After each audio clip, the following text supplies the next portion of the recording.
Мы устраиваем свадебный обряд воспитания косы невесты. Завтра Света у нас выходит замуж, уходит от родителей. И сейчас она будет плакать. Сейчас надо два фона.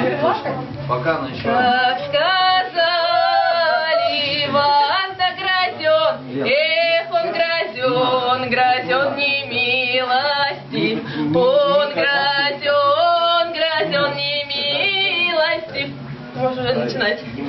Вести во двора, эх, уж ударил копьем ворота, уж ударил копьем и ворота. Эх, дома сесть теща моя, дома сесть теща моя.